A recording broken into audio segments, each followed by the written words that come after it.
Vaginal dryness is one of those symptoms that people feel like they just have to deal with. It's chalked up to getting older, mentioned in passing at a checkup, if at all, or just maybe even spoken to throughout your conversations with your girlfriends. Maybe you are quietly dealing with it and you went to the drugstore and you grabbed whatever you could find on the shelf because you were too embarrassed to talk about it. But this is common, treatable, and deserves a real plan. There's not a one size fits all suggestion. As a naturopathic doctor, I think about vaginal dryness the way I think about most symptoms. It has layers.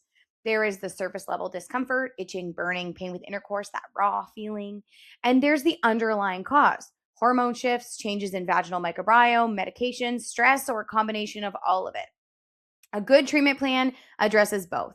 And this is where we're going to discuss in this video is the treatment ladder. We're going to start with the lowest risk, most foundational steps, and move up based as you need and based on what your body tells us. So let's start by talking about what actually causes vaginal dryness. So when we look at vaginal dryness, the most common driver is declining estrogen, which shows up in perimenopause and menopause and postpartum, especially while breastfeeding or after starting certain hormonal birth controls. We know that estrogen keeps the vaginal tissue thick, elastic, and well lubricated. So when it drops, the tissue thins and produces less natural moisture. This cluster of symptoms has a name known as genitourinary syndrome of menopause, or GSM. It includes dryness, irritation, urinary symptoms, and pain with intercourse. But estrogen is not the only cause. Some medications, such as antihistamines, certain antidepressants, chemotherapy, or autoimmune conditions like Sjogren's syndrome, smoking, and even chronic stress can reduce vaginal moisture. We also have scented soaps, douching, and synthetic underwear that can irritate an already sensitive tissue and make things feel worse. This is why I always ask about the whole picture before we jump to a solution. Now, step one is the foundation and lifestyle support. This is where every treatment plan starts. Now, hydration is the obvious one, but it's often overlooked. Chronic dehydration affects mucous membranes throughout the body, including vaginal tissue. Beyond that, I look at what's touching the area daily, swapping scented soaps, bubble baths, and definitely not douching for plain water or a gentle fragrance-free cleanser, choosing breathable cotton underwear over synthetic fabrics, and stopping the use of scented pads or liners if you can. When we think about diet, things that are rich in omega-3 fatty acids are going to be helpful. So fish, flax, walnuts are going to support tissue health and can help with dryness throughout the body, including vaginal dryness. Some patients find phytoestrogen-rich foods like flaxseed, soy, and legumes to help with mild support, though the evidence here is modest. And typically, this is going to be an additional dietary strategy to help with the overall picture. These things are rich in omega-3s. We have some protein in certain soy products. And so it wouldn't be my go-to step to treat everything. Pelvic floor here is also really important. Not many patients at this age and stage have even chatted about their pelvic floor. Some patients think that it is normal that every time they sneeze, they pee their pants. And so I'm often doing a pelvic floor assessment on these patients or making the referral where appropriate to make sure that there isn't any areas of tension or areas of weakness or discoordinated or an uncoordinated pelvic floor muscles altogether. And so that's really an important piece of it. We also know that breath work, regular movement can make a real difference even before we get into some of these treatments. So next up is looking at the non-hormonal moisturizers and lubricants. It's important to understand the difference between the two because they do serve very different purposes. So first, vaginal moisturizers are used regularly, typically 2 to 3 times a week, whether or not you're sexually active. They work by adhering to the vaginal wall and drawing in moisture over time, similar to how a facial moisturizer works on skin. We're looking for products that typically have hyaluronic acid, which is one of the better studied ingredients for this purpose, or a polycarbophil-based formula. Vitamin E suppositories are another gentle option. Often we can find products that have aloe vera, vitamin E, and hyaluronic acid all in one. Lubricants, on the other hand, are used specifically during intercourse to reduce friction and discomfort in the moment. Water-based and silicone-based lubricants are generally well tolerated. Typically, I'm going to steer my patients away from anything that has glycerin, parabens, or added warming or flavor agents, since these can irritate already sensitive tissue and in some cases actually disrupt the vaginal microbiome. The key with this step is consistency. A moisturizer used sporadically won't build the same benefit as one used on a regular schedule, so I'm typically recommending it to take it as directed for at least 4 to 6 weeks before deciding if it's working. Next up is DHEA or local vaginal estrogen. So DHEA locally in the vagina or estrogen. Now, if somebody comes to me and says, I have severe vaginal dryness, they have an increase of UTIs or yeast infections, and just general discomfort, I'm not going to make them trial a moisturizer before we step to vaginal estrogen or DHEA recommendation.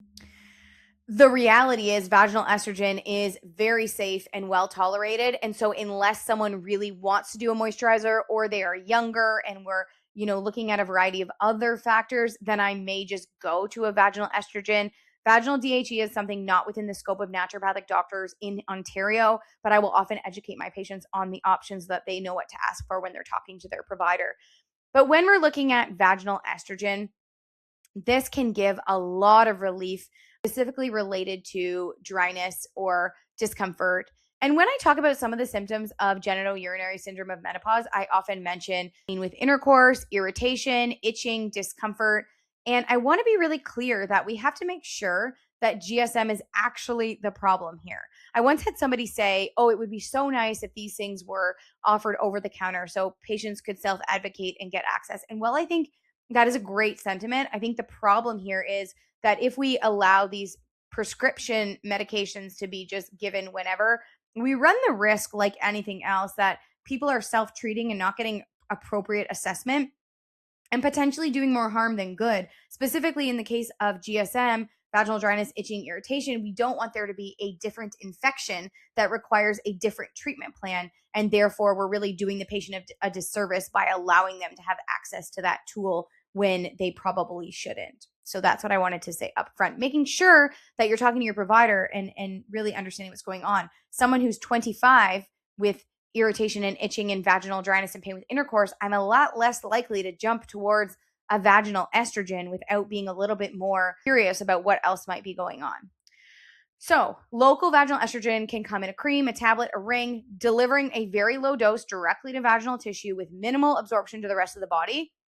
It works very well by restoring thickness, elasticity, and natural lubrication to the vaginal walls over time, and it is considered safe for most women, including many who can't or don't want to use systemic hormone therapy. It's worth a conversation with your provider to review your personal history and contraindications.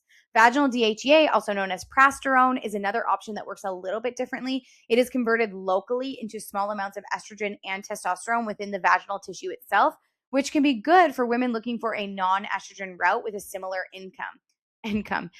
outcome. And so when it comes to DHEA, there are a few different options in terms of products here in Ontario, Canada. There are different products all over the world, but the ones that I'm typically going between include a tablet, which is going to be usually, these are a matter of preference, but usually the tablet is better for someone who wants less mess and is going to be more inclined to use it because it's less messy, versus the DHEA suppository, specifically the one here, is very, very lubricating and is great when there is a lot of dryness and discomfort in that way. And so one of the side effects of the DHEA is a lot of discharge. But if someone is super, super dry, then that's a really great option for them to move forward with.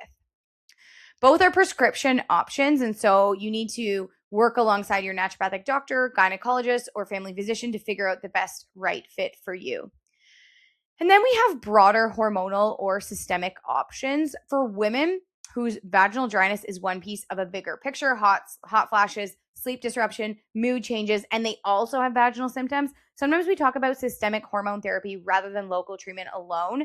They can actually both be used at the same time. Not many people know that if they're on, let's say, a patch or a gel, and they also have the progesterone, and they still feel like they have vaginal dryness or urinary symptoms, because systemic estrogen can actually worsen overactive bladder symptoms. And so sometimes we're looking at combining these options together, and that's a really appropriate step for a lot of people.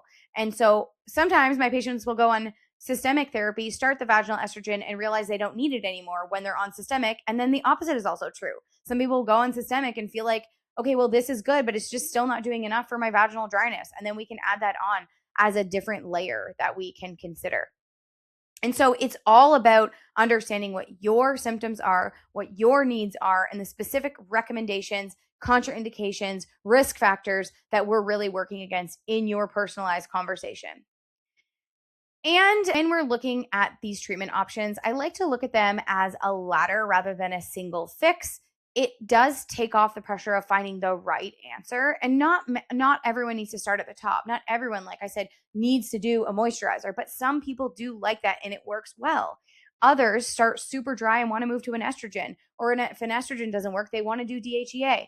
And my job working with patients is to give you the information about the options that are available to you and give you my best next recommendation for how I believe you would start based on an evidence-informed lens. And so this is not something to just tolerate. If you are taking a vaginal estrogen vaginally and you are noticing that it is not helping, it's worth a discussion from a dosing perspective. Should you be trialing a different product? Should you be doing something else? Let's figure out what is right for you. And we'll see you in the next video.